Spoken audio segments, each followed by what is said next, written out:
नमस्कार मित्रांनो, आपला जो आजचा जो विषय आहे तो आहे बेसिक न्यूमरोलॉजी. न्यूमरोलॉजीचा सध्या बोलबाला आहे. न्यूमरोलॉजी म्हणजे बहुतांशी लोकांना आता तो विषय त्यांच्यापर्यंत पोहोचलेला आहे. याच्या आधी आपण ज्योतिषशास्त्र याच्याबद्दल बऱ्याचशा बहुतांशी लोकांना त्याबद्दलची माहिती होती आणि त्याच्यानुसार प्रेडिक्शन लोक स्वतः आपलं जाणून घेण्यात उत्सुक होते. आता तसंच काही न्यूमरोलॉजी आहेत, जसं नेम न्यूमरोलॉजी असेल, मोबाईल न्यूमरोलॉजी असेल, असे वेगवेगळे विषय आता सध्या समोर येत आहेत. कारण या सगळ्यांचा आधार जो आहे तो आहे अंक. अंक म्हणजे 1 ते 9. 1 ते 9 म्हणजे ज्या वेळेस आपला जन्म होतो त्यावेळेस तेव्हापासून आपल्याला एक अंक प्राप्त होतो आणि त्या अंकाच्या आधारे आपल्याला भरपूर काही प्रेडिक्शन त्या समोरच्या व्यक्तीच्या बद्दल करता येऊ शकतात. म्हणजे जसं की त्याची आवड काय असेल, तो कुठल्या फील्डमध्ये जाईल, त्याच्यानंतर त्याचं शिक्षण कसं होईल, त्याची नोकरी कशी असेल, तो बिझनेस करू शकेल की नाही करू शकेल, त्याला काही आजार असतील का, किंवा अशा वेगवेगळ्या त्याच्या आयुष्यामध्ये काही राजयोग आहेत का, त्याच्यानंतर त्याला त्याच्या आयुष्यामध्ये लक्झरी किती असेल, अशा विविध विषयांचा आपण या अंकाच्या द्वारे प्रेडिक्शन करू शकतो. तर याच्यामध्ये 2 प्रकारचं सध्या, एक वैदिक न्यूमरोलॉजी आहे आणि एक चायनीज न्यूमरोलॉजी आहे. तर आजचा जो आपला विषय आहे याच्यामध्ये आपण चायनीज न्यूमरोलॉजीचा जो लोशू ग्रिड आहे त्याच्यावर आधारित आपण काही प्रिडिक्शन्स याच्यामध्ये देणार आहे. तर बेसिक न्यूमरोलॉजीचा पहिला जो पार्ट आहे की त्याच्यामध्ये अंकशास्त्र म्हणजे काय, त्याच्यानंतर अंक कोणते कोणते, आपल्याला अंक कसे मिळतात, त्यानंतर त्या अंकांवर असणारे जे काही ग्रह आहेत जे रूल्स करतात त्यांच्यावर, त्या अशा एवढ्या विषयांचं आज आपण आजच्या या टॉपिकमध्ये आपण ते कव्हर करणार आहे. तर आपण सर्वप्रथम त्याच्या काही डेफिनेशन्स बघूया की अंकशास्त्र म्हणजे नक्की काय आहे.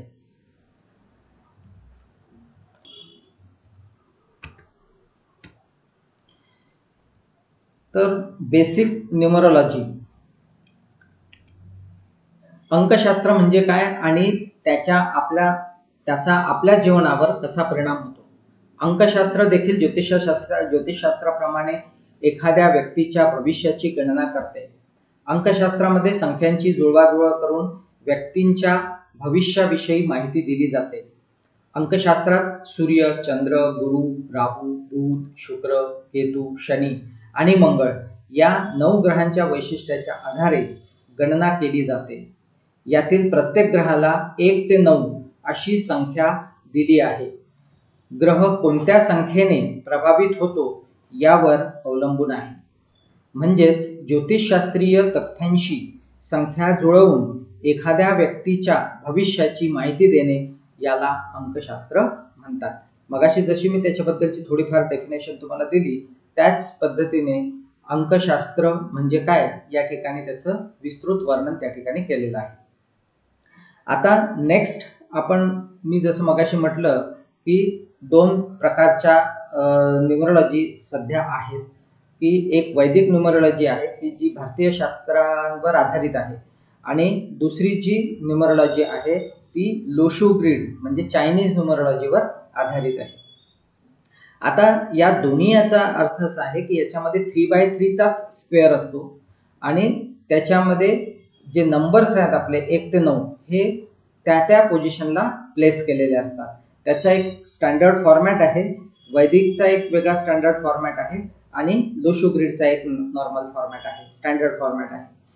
तर लोशू ग्रिड म्हणजे काय, तर Lo Shu grid is a square shape grid with 3 rows and 3 columns.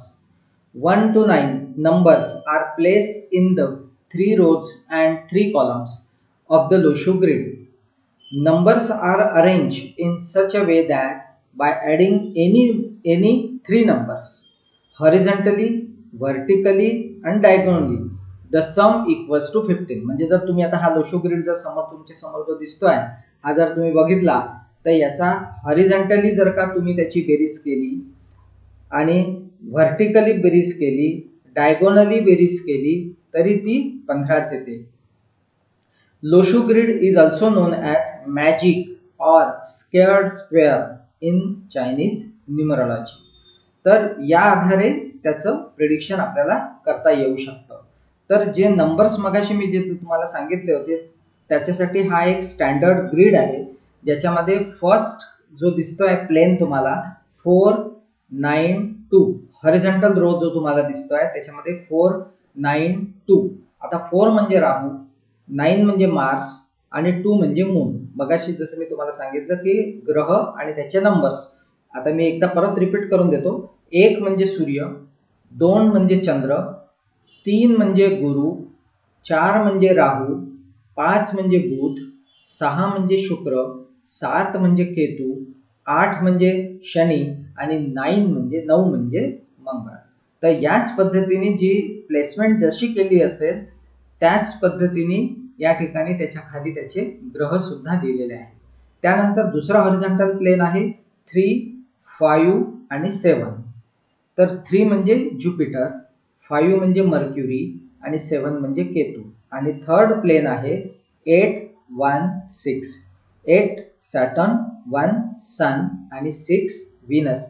आता जसे आपण हे हॉरिझॉन्टली वाचलेत तसेच त्याचे व्हर्टिकल प्लेन सुद्धा आहे. म्हणजे 4, 3, 8, 9, 5, 1, 2, 7, 6 या पद्धतीने हे त्याला प्लेन असं म्हणतात. आणि दुसरे डायगोनली हे कव्हर होतात 4, 5, 6. हा एक याच्यामध्ये राजयोग तयार होतो. दुसरा राजयोग आहे 2, 5, 8. आता याच्यामध्ये बाकी पुढे आपण बघणारच आहोत की याचे एलिमेंट्स आहेत. अर्थ एलिमेंट आहे, मेटल एलिमेंट आहे, वूड एलिमेंट आहेत.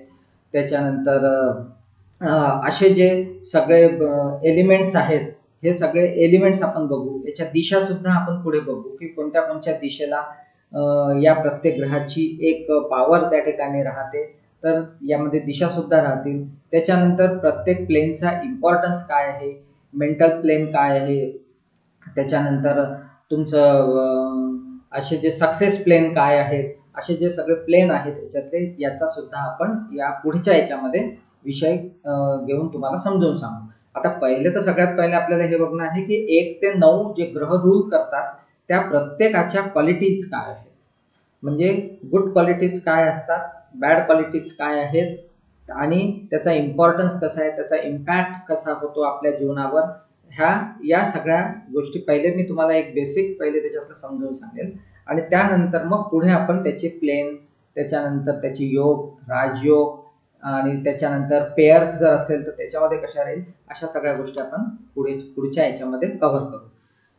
एखाद्या व्यक्तीला कोणते अंक फायदेशीर आहेत, पुढील काळात येणारी कोणती वर्षे महत्त्वाची ठरतील, त्या व्यक्तीस कोणते करिअर, कोणता व्यवसाय लाभदायक ठरेल, कुठला रंग वापरल्यास फायदा होईल, अशा अनेक गोष्टी अंकशास्त्राचा उपयोग करून सांगता येतात. कलर्समध्ये पण तुम्ही एक आता थोडंसं एक बघा की आपल्याला फर्स्ट आपल्या इम्प्रेशनमध्ये म्हणजे पहिला प्रायमरी कलर आपल्याला कोणता आवडतो की ज्याच्यामुळे आपल्याला प्लीझंट वाटतं असं तुम्हाला प्रत्येक ठिकाणी दिसेल. आता याच्यामध्ये हा जो अंकशास्त्र जे आपण बघितलं याचा जो आधार आहे ती आहे आपली डेट ऑफ बर्थ. या डेट ऑफ बर्थच्या आधारे तुम्ही आपण त्याच्यावरून मूलांक आणि भाग्यांक असे 2 अंक आपण त्याच्यातून काढू शकतो.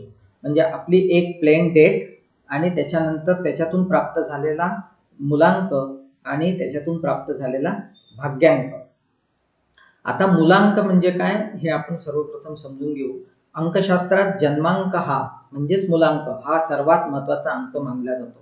जन्मांक म्हणजे एखादी व्यक्ती महिन्याच्या ज्या तारखेस जन्मली तिच्यापासून मिळणारा अंक. आता जशी एक डेट आपण या ठिकाणी घेतलेली आहे 5/3/1981. आता या 5/3/1981 मध्ये या तारखेस जन्मलेल्या व्यक्तीचा मूलांक 5 हा होईल. याच्यातली जी फर्स्ट डेट जी तुम्हाला दिसते आहे या ठिकाणी जी म्हणजे 5 म्हणजे दरवर्षी आपला बर्थडे ज्यावेळेस येतो त्यावेळेस ती जी डेट असते ती जी त्या दिवशी तो जो दिवस असतो त्या दिवशी आलेला जो अंक आहे तो म्हणजे आपला मूलांक. आता जर हा सिंगल डिजिट जर असेल तर ठीक आहे, जर तर का तो 2 डिजिट मध्ये आला तर तो तरी पण आपल्याला सिंगल डिजिट मध्ये करूनच घ्यावा लागतो. तर इथे जी तुम्हाला दिसते आहे हा सिंगल डिजिट आहे.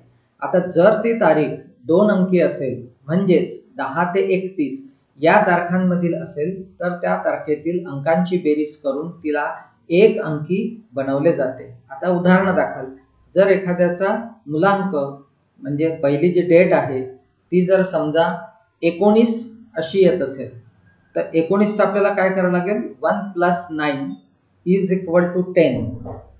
आता 10 परत 2 डिजिट मध्ये व्हॅल्यू आली तर = 1 + 0. आता ती जी आली 1 + 0 म्हणजे 1. याचा अर्थ मुलांक जो झाला 19 तारखेला जन्म झालेल्या मुलाचा किंवा मुलीचा तो आहे 1. तसेच 28 तारीख जर येत असेल तर 2 + 8 = 10. आणि आता परत 10 आला म्हणून 1 + 0 = 1.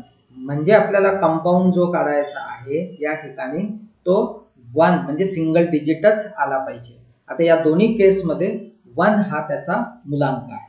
तर या पद्धतीने आपण मुलांक काढायचा पहिले. आता जन्मतारीख आणि मुलांकाला जास्त महत्त्व असण्याचे कारण म्हणजे या अंकामुळे संबंधित व्यक्तीच्या बाबतीत अनेक चांगल्या गोष्टींची तसेच त्या व्यक्तीला येणाऱ्या समस्यांची माहिती होते व त्यावरून त्या व्यक्तीला योग्य ते मार्गदर्शन करता येते. अंकशास्त्रात मार्गदर्शन करण्यासाठी जन्मांकाचाच किंवा मुलांकाचाच जास्त उपयोग करण्यात येतो.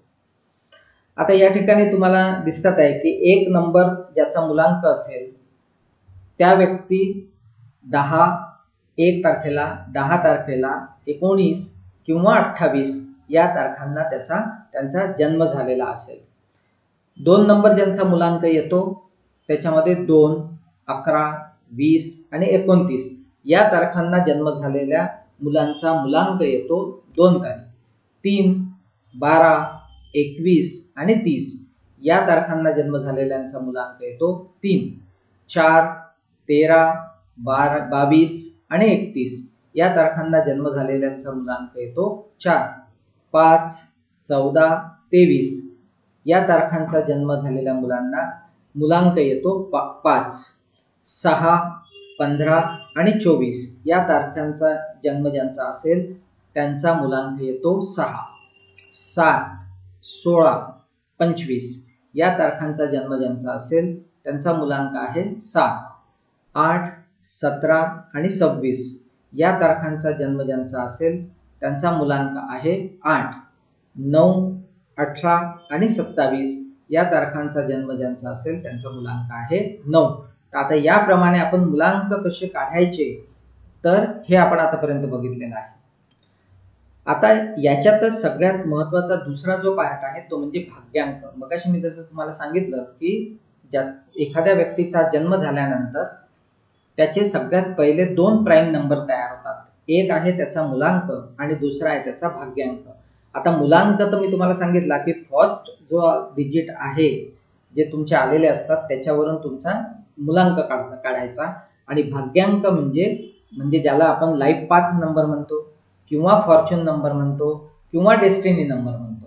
आता हे मुलांक आणि भाग्यांक. तर भाग्यांक आपण म्हणजे संपूर्ण डेट ऑफ बर्थची टोटल म्हणजे जसं मगाशी आपण लिहिली होती की 15/1/1985. आता इथे बघू आपण संपूर्ण जन्मतारखेतील सर्व अंकांची एक अंकी बेरीज म्हणजेच त्या व्यक्तीचा भाग्यांक होय. उदाहरणार्थ जर एखाद्या व्यक्तीचा जन्म 15 जानेवारी 1985 ला झाला असेल तर ती तारीख म्हणजेच 15/1/1985 अशी होते आणि या तारखेतील सर्व अंकांची एक अंकी बेरीज 3 होते. आता ती 3 कशी आली त्याचं एक बघू आपण. मगाशी जर सांगितलं की सगळ्या अंकांची बेरीज करायची म्हणजे 1 + 5 + 1 + 1 हा 1 1 त्याच्यानंतर +9 +8 +5 = 30. आता या 30चा पण अजून आपल्याला कंपाऊंड नंबर काढायचा आहे म्हणून 3 + 0 = 3. म्हणजे याचा अर्थ असा झाला की या व्यक्तीचा मुलांक होईल 5 + 1 म्हणजे 6 आणि भाग्यांक जो होईल तो म्हणजे त्याचा टोटल केल्यानंतर 3, म्हणजे याच्यावर 6 नंबर, 5 आणि 1 6 नंबर म्हणजे शुक्र आणि 3 नंबर म्हणजे गुरु. शुक्र आणि गुरु, शुक्राला दैत्य गुरु म्हणतात आणि आपला गुरु.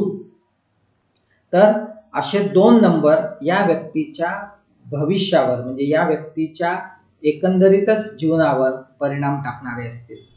तर असे व्यक्ती जर त्याचं प्रेडिक्शन छोट्याशा याच्यामध्ये करायचं झालं तर असे व्यक्ती लक्झरी वापरणारे, त्याच्यानंतर टॉप टिप असणारे, वेल ड्रेसअप असणारे, हाताला घड्याळ बांधणारे, असे जे तुम्हाला व्यक्ती दिसतील त्याचा समजून जायचं की याचा मुलांक किंवा भाग्यांक हा 6 आहे. शुक्राचे ते ट्रेट्स आहेत. तसंच भाग्यांक त्याचा 3 आहे.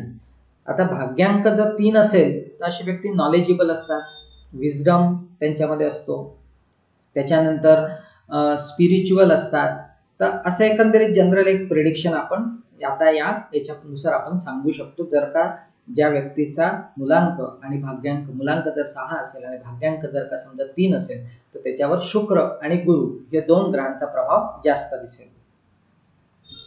आता पुढे बघूया. आता आपण अंक आणि त्यांचे गुणदोष थोडक्यात पाहू. आता 1 नंबर म्हणजे सूर्य. सूर्य म्हणजे महत्वाकांक्षा, पुढाकार, आक्रमकता, विजय. आता ज्यांचा मुलांक 1 असेल किंवा भाग्यांक 1 असेल तर अशा व्यक्तींच्यावर जो प्रभाव असेल तो सूर्याचा असेल. आता सूर्य म्हणजे राजा, अतिशय महत्वाकांक्षी असणं, त्यानंतर कुठल्याही कामामध्ये अग्रेसर होणं म्हणजे ज्याला लीडरशिप म्हणतो आपण, आक्रमकता, अग्रेशन, त्यानंतर जिंकण्याचीच महत्वाकांक्षा, विनर, असे हे सगळे लोक, असे जे ट्रेट्स आहेत ते तुम्हाला या व्यक्तींमध्ये दिसून येतील. त्यानंतर त्यांच्यामध्ये निगेटिव्ह जर गुणदोष बघितले तर ते अतिशय इगोइस्ट असतात. ते कोणाच्याही हाताखाली काम करू शकत नाहीत. आपलंच खरं करण्यामध्ये त्यांचा सर्वात जास्त हे असतो, ओढा असतो आणि स्टबर्न असतात, वाकत नाही, झुकत नाही. अशा ह्या सगळ्या ट्रेट्स जे आहेत ते तुम्हाला 1 नंबर ज्यांच्यावर रूल करतो त्याच्यामध्ये दिसते. तुम्ही जर असे लोक बघितले तर साधारणतः तुम्हाला हे सगळे लोक राजकारणामध्ये मोठ्या अधिकार पदांवर दिसतील. 2nd नंबर आहे चंद्र. चंद्र म्हणजे मून. आता मून सगळ्यांना माहिती आहे, तो दर 15 दिवसांनी चेंज होतो. तर त्याच्यामध्ये जी वृत्ती आहे त्याचं जे ट्रेट आहेत त्याचे म्हणजे चंचलता, चपळता त्या ठिकाणी दिसेल तुम्हाला. त्यानंतर मूड स्विंग्स त्याच्यामध्ये प्रचंड दिसतील.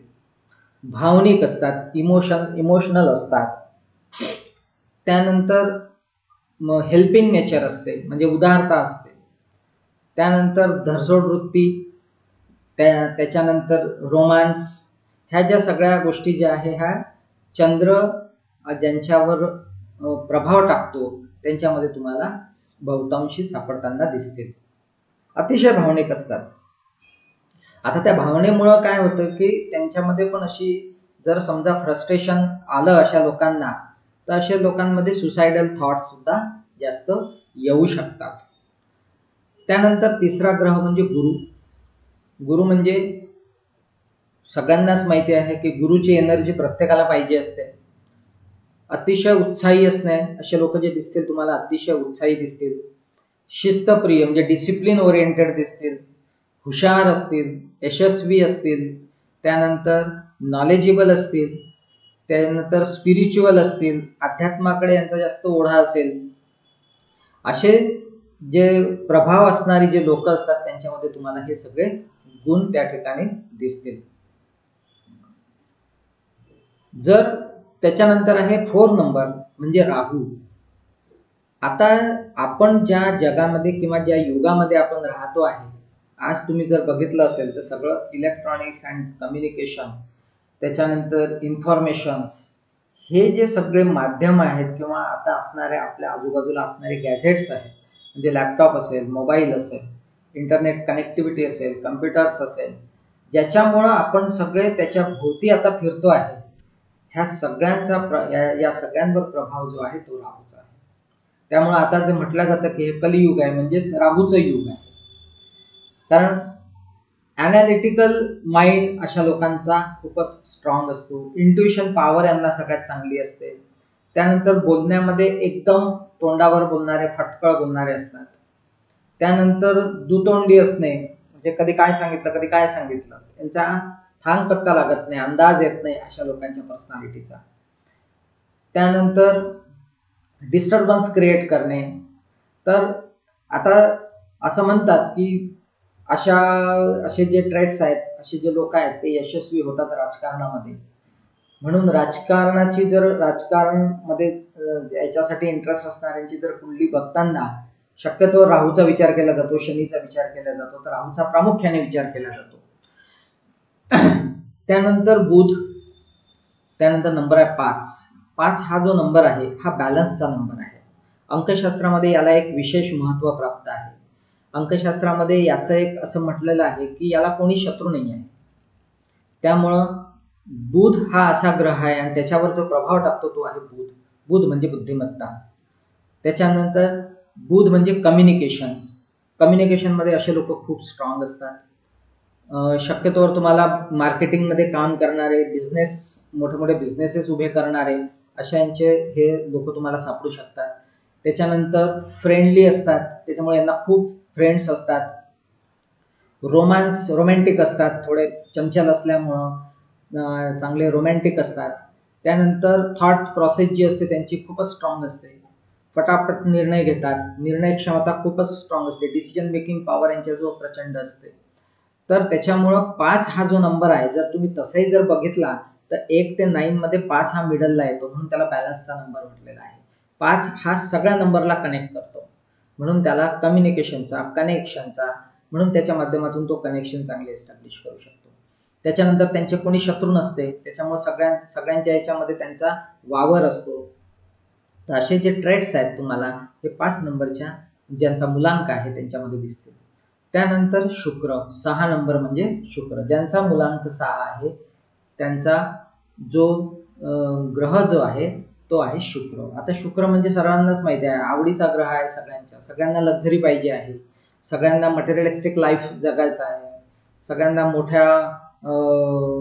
सगळं यश त्यांना पाहिजे आहे, सुबत्ता पाहिजे आहे, आर्थिक संपन्नता पाहिजे आहे. अशांच्यासाठी जो ग्रह आहे तो म्हणजे शुक्र. म्हणजे यशस्वी, विश्वासपात्र, आग्रही, कौटुंबिकता, म्हणजे हे फॅमिली ओरिएंटेड लोक असतात.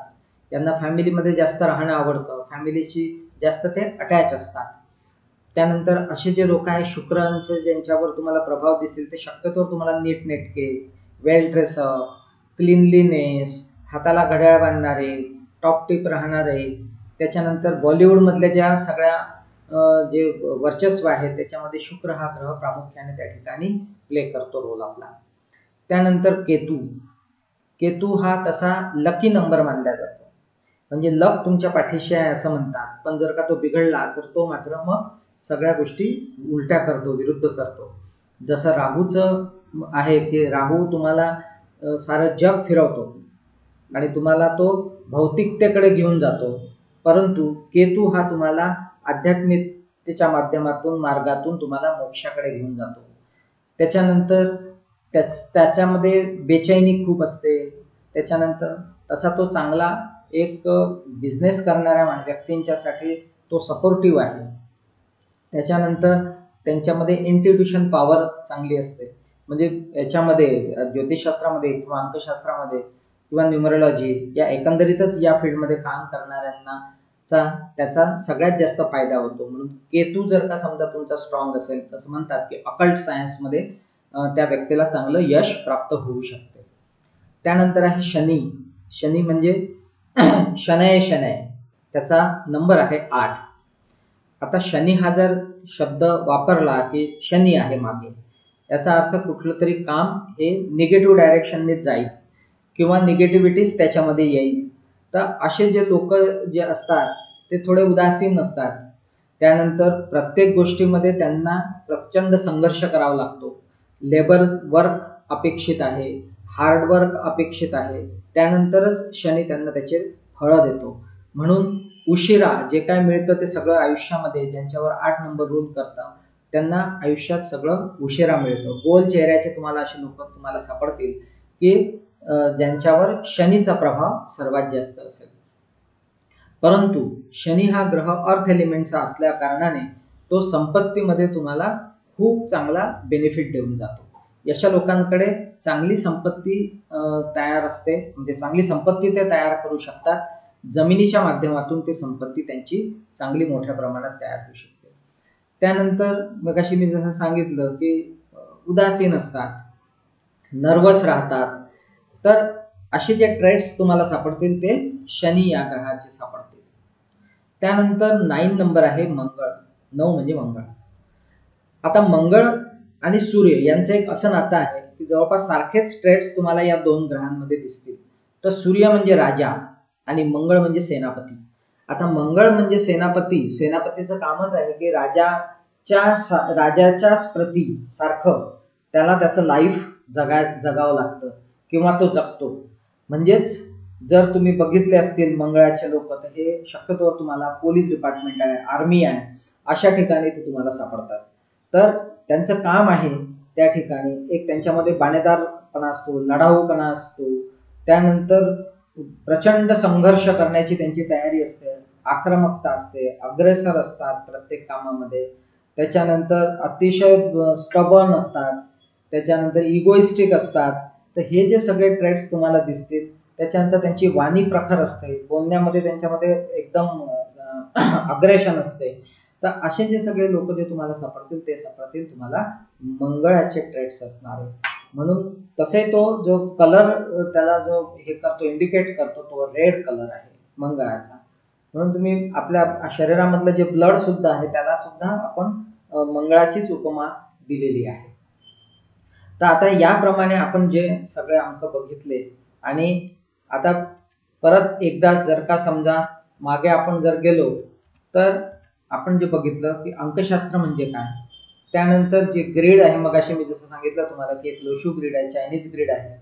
तर ह्या 2 ग्रीड पैकी आपण जो बघणार आता या कोर्समध्ये जो बघणार आहे तो आहे लोशू ग्रीड. त्यानंतर लोशू ग्रीड म्हणजे काय, त्याची प्लेसमेंट कशा करायच्या, 3x3 चा स्क्वेअर कसा पॉइंट आउट करायचा, त्याच्यामध्ये ग्रह कसे प्लेस करायचे, नंबर्स कसे प्लेस करायचे, याच्याबद्दल आपण बघितलं. त्यानंतर मूलांक म्हणजे काय, त्याच्यानंतर भाग्यांक म्हणजे काय, म्हणजे लाईफ पाथ नंबर म्हणजे काय, आणि आता आपण बघितले की त्या ग्रहांचे ट्रेट्स काय, त्या ग्रहांच्या क्वालिटीज आणि गुड क्वालिटीज आणि बॅड क्वालिटीज, या सर्व गोष्टींचा आपल्या जीवनावर किंवा आपण ज्याचं प्रेडिक्शन करणार आहे त्याच्या जीवनावर कसा प्रभाव पडतो, या संदर्भात आजचा विषय आपण या ठिकाणी थांबवूया. इथपर्यंत आपण आज केला. आता नेक्स्ट आपला जो व्हिडिओ असेल तर त्याच्यामध्ये आपण पुढचा जो चॅप्टर आहे तो 1 बाय 1 आपण त्याच्यामध्ये कव्हर करणार आहे की 1 नंबर म्हणजे एकूण डिटेल पार्टमध्ये आपण त्याला समजून घेणार आहे. 1 2 3 4 अप टू 9 पर्यंत सगळे डिटेल पार्टमध्ये आपण समजून घेऊ. तोपर्यंत आज आपण हा विषय इथेच थांबवूया. धन्यवाद. थँक्यू.